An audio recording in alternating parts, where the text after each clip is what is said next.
بسم اللہ الرحمن الرحیم۔ السلام علیکم۔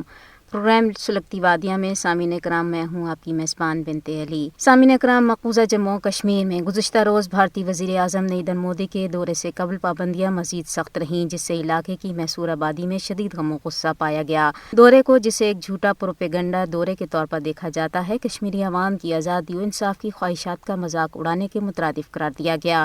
اس موقع پہ مقبوضہ کشمیر میں بھارتی فورسز کی بھاری نفری تعینات کی گئی اور پورے علاقے میں اضافی چوکیاں قائم کی گئیں، جس سے عام لوگوں کی نقل و حرکت تقریباً ناممکن ہو کر رہ گئی۔ سری نگر میں مواصلاتی نگرانی کو بڑھایا گیا، جبکہ سیکیورٹی کے نام پر عوامی اجتماعات سے پہلے ہی پابندی عائد مزید سخت ہو گئیں۔ ادھر مقبوضہ جموں میں بھارتی فورسز کی طرف سے شروع کی گئی محاصرہ تلاشی کی کارروائی کئی روز جاری رہی۔ بھارتی فورسز نے ہفتے کے روز ضلع کے اخنور سیکٹر میں تلاشی کارروائی شروع کی تھی۔ اس دوران بھارتی فوجیوں نے سراغوسا کتوں کے علاوہ ڈرون اور دیگر آلات بھی استعمال کیے، تاہم علاقے سے کچھ بھی نہ ملا۔ بھارتی فوجیوں نے 3 نوجوانوں کو بارہمولہ ضلع کے علاقے پٹن سے محاصرہ تلاشی کارروائی کے دوران گرفتار کیا ہے اور ان پر کالے قانون UAPA کے تحت مقدمہ قائم کیا ہے۔ نوجوانوں کی گرفتاری کا جواز پیش کرنے کے لیے مجاہد تنظیم کے رکن قرار دیا گیا۔ بھارتی پولیس نے ضلع ڈوڈا میں 5 زیر حراست افراد کے خلاف جھوٹے مقدمات میں فرد جرم عائد کر دی ہے۔ فرد جرم بدنام زمانہ NIA کی ڈوڈا کی ایک عدالت میں دائر کی گئی۔ ان افراد میں سے 4 کے نام شوکت علی، منیر حسین، تنویر احمد اور نور عالم بتائے جاتے ہیں۔ جموں کشمیر میں طلبہ نے بھارتی پارلیمنٹ کی جانب سے ریزرویشن پالیسی میں حالیہ تبدیلیوں کے خلاف احتجاج کرتے ہوئے گھر گھر پوسٹر مہم شروع کر دی ہے۔ سوشل میڈیا پر بڑے پیمانے پہ گردش کرنے والے اور عوامی مقامات پر چسپاں کیے گئے پوسٹرز میں انصاف و مساوات کا مطالبہ کیا گیا ہے۔ پوسٹر میں میرٹ کے طلبہ کے لیے تعلیم و ملازمت کے مواقع میں امتیاز نمایاں ہے۔ مہم نے اس وقت زور پکڑا جب مقبوضہ جموں کشمیر کی انتظامیہ نے پہاڑیوں سمیت نئے قبائل کے لیے 10% ریزرویشن کی منظوری دی اور دیگر پسماندہ طبقات کے لیے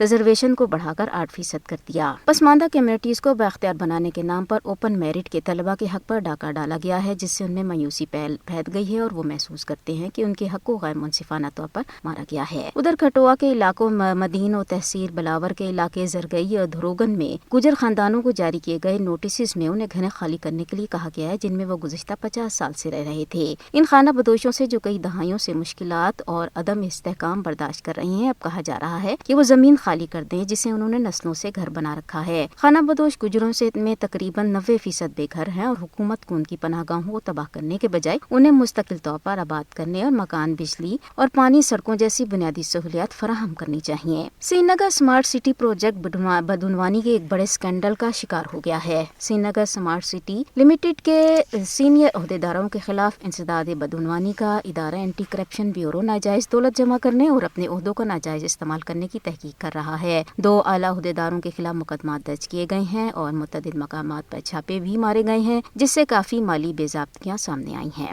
مقبوضہ جموں کشمیر میں گزشتہ برس 2024 میں 5 دہائیوں میں سب سے کم بارش ہوئی ہے۔ 2024 میں بارش کی سطح گر کر صرف 9.870 ملی لیٹر رہ گئی ہے۔ ماہرین نے تشویش کا اظہار کیا ہے کہ کم بارشوں کی وجہ سے زراعت، پن بجلی اور روزمرہ کی زندگیوں پر سخت منفی اثرات پڑ رہے ہیں۔ 2024 جموں کشمیر میں معمول سے کم بارش کا لگاتار 5واں سال ہے۔ کم بارشوں کے سبب چاول، زعفران کی فصلیں اور سیب کی پیداوار سخت متاثر ہوئی ہے۔ گزشتہ سال کسانوں کے لیے ایک چیلنجنگ سال تھا۔ بارشی کمی فصلوں کی پیداوار میں گراوٹ کا باعث بنی۔ ہر سال صورتحال خراب ہوتی جا رہی ہے اور مستقبل کے لیے سخت پریشان ہے۔ دریا جہلم، جو کشمیر میں آبپاشی اور پینے کے پانی کا ایک اہم ذریعہ ہے، اس کی بھی سطح انتہائی کم ہو گئی ہے۔ جنوبی کشمیر کے سنگم پوائنٹ پر یہ تاریخی دریا 0.75 فٹ کی پریشان کن سطح پر بہہ رہا ہے، جبکہ سری نگر کے منشی باغ میں اس کے پانی کی سطح 3.72 فٹ ہے۔ بھارت کی بات کی جائے تو نئی دہلی میں اسکولوں کو بم سے اڑانے کی دھمکیاں دینے کے الزام میں ایک 12ویں جماعت کا طالب علم کو گرفتار کیا گیا ہے۔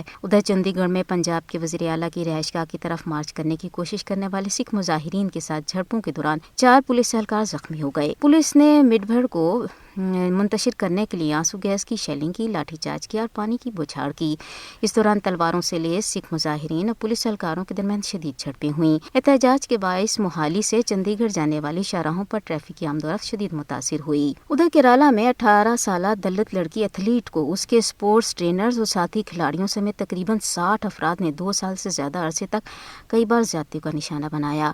یہ معاملہ مقامی چائلڈ ویلفیئر کمیٹی کی کونسلنگ کے دوران اس وقت سامنے آیا جب متاثر لڑکی کے اساتذہ نے اس کے رویے میں تبدیلی محسوس کی۔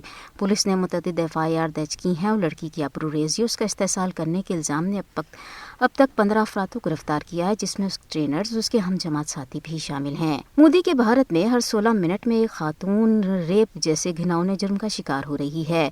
تھامس رائٹرز فاؤنڈیشن کے 2018 کے سروے کے مطابق خواتین کے خلاف بڑھتے ہوئے جنسی تشدد اور آبروریزی کے واقعات کی بنا پر بھارت کو خواتین کے لیے دنیا کا سب سے خطرناک ملک قرار دیا جاتا ہے۔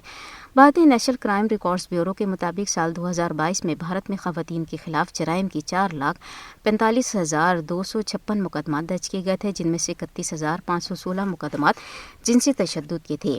بھارت میں ہر سال اوسطاً 3,000 سے زیادہ ریپ کے واقعات رپورٹ ہوتے ہیں۔